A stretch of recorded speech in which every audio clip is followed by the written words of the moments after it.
Assalamualaikum warahmatullahi wabarakatuh. Halo teman-teman, welcome to our video. Pada video kali ini kita akan membahas terkait materi statistika bivariat, bagian diagram pencar. Diagram pencar kali ini membahas tema korelasi antara berat badan dengan tinggi badan. Sebelumnya, izinkan saya memperkenalkan anggota kelompok saya.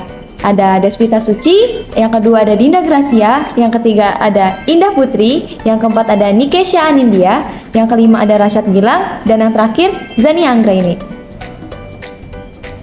Yuk kita masuk ke materi. Apa itu diagram pencar?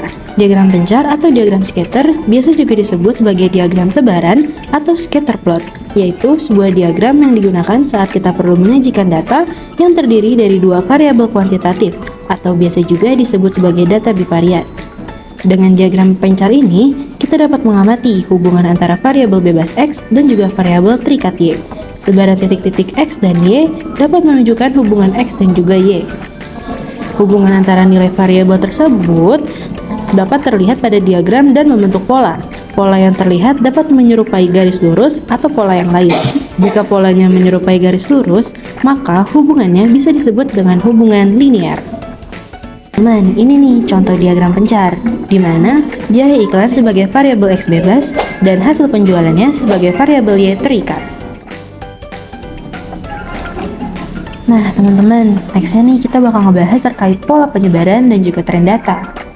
Teman-teman tahu nggak sih apa itu pola penyebaran? Pola penyebaran pada diagram pencar dapat bervariasi, namun secara umum dapat dibagi menjadi beberapa jenis pola berdasarkan hubungan antara dua variabel yang digambarkan. Pola-pola ini membantu kita memahami bagaimana variabel-variabel tersebut terkait satu sama lain. Sedangkan tren data pada diagram pencar dapat diidentifikasi dari pola penyebaran titik-titik data. Tren ini bisa berupa garis lurus atau biasa kita sebut sebagai linear, kurva ataupun non-linear, atau tidak berpola sama sekali. Nah, selanjutnya ada arah garis dan juga korelasi. Arah garis pada diagram pencar menunjukkan hubungan antara dua variabel yang bisa positif naik dari kiri ke kanan jika kedua variabel meningkat bersamaan, ataupun bisa juga nih teman-teman negatif kalau semisal garisnya turun dari kiri ke kanan jika satu variabel meningkat saat yang lain menurun. Jika tidak ada pola garis yang jelas, maka tidak ada korelasi atau hubungan yang signifikan antara kedua variabel tersebut. Nah, kalau korelasi sendiri itu merupakan ukuran statistik untuk mengetahui sejauh mana sih hubungan antara dua variabel ataupun lebih. Korelasi mencerminkan kekuatan maupun hubungan antara variabel-variabelnya nih. Nah, bentuk analisis korelasi. Jadi, korelasi itu terbagi menjadi tiga teman-teman. Ada korelasi positif, korelasi negatif, dan juga korelasi nol atau tidak berkorelasi. Kalau korelasi positif itu merupakan hubungan dari dua variabel saat kedua variabel tersebut bergerak ke arah yang sama. Jika nilai variabel X meningkat, maka nilai variabel Y juga ikut meningkat. Nah, sebaliknya nih, korelasi negatif. Korelasi negatif merupakan hubungan dari dua variabel saat peningkatan suatu variabel yang berkaitan dengan penurunan variabel yang lain. Jika nilai X variabel meningkat, maka variabel Y pun cenderung menurun. Nah, sedangkan korelasi nol atau yang tidak berkorelasi itu merupakan korelasi data yang ketika tidak adanya hubungan antara dua variabel. Oke teman-teman, nah nextnya kita bakal ngebahas nih gimana sih tata cara membuat diagram pencar. Yang pertama, pastinya kalian harus menentukan yang namanya variabel. Pilih antara dua variabel yang akan kalian pelajari hubungannya. Misalnya, variabel X itu sebagai variabel bebas dan variabel Y itu sebagai variabel terikat, seperti durasi belajar dan nilai ujian. Lalu yang kedua, mengumpulkan data. Siapkan data dalam bentuk pasangan X dan juga Y. Pastikan kalian memiliki data yang cukup, minimal sih 30 pasangan teman-teman untuk hasil yang lebih baik. Nah, yang ketiga itu kalian buat sumbu teman-teman. Gambar sumbu ini ada dua, ada sumbu horizontal atau sumbu X untuk variabel bebas dan juga sumbu vertikal atau sumbu Y untuk variabel terikat. Yang keempat, tetapkan skala. Tentukan skala pada kedua sumbu agar mencakup seluruh rentang nilai data. Skala harus seragam teman-teman, artinya jarak antara angka pada sumbu harus sama. Lalu yang kelima, plotkan titik data.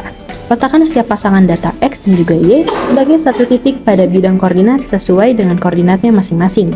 Contohnya, Jika seorang siswa belajar 1 jam dan mendapat nilai 20, maka titik yang diplot adalah 1,20. Dan yang terakhir, beri label. Beri label yang jelas pada sumbu X dan juga sumbu Y nih untuk menjelaskan variabel yang diplotkan. Yuk kita menganalisis. Saat Dinda dan Desvita duduk sebangku, mereka saling membandingkan kondisi fisik. Pada saat yang sama, mereka melakukan perbandingan antara berat badan mereka. Dihasilkan bahwa berat badan Desvita yang lebih besar. Saat mereka berdiri bersama, ternyata mereka memiliki tinggi badan yang berbeda. Desvita juga lebih tinggi, teman-teman. Dinda dan Desvita penasaran bagaimana sih dengan siswa-siswa yang lain. Akhirnya, mereka melakukan analisis pengaruh tinggi badan dengan berat badan dengan sampel peserta didik SMA Negeri 97 Jakarta.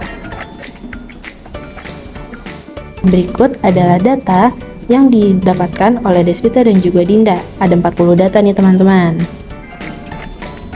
Nah, dari data tersebut didapatkan diagram pencarian sebagai berikut. Nah, kita lanjut nih teman-teman ke tren data.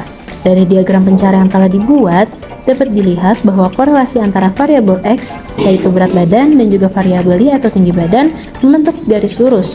Maka tren data tersebut adalah tren linear. Nah, teman-teman, for your information, garis hijau ini merupakan garis base fit loh.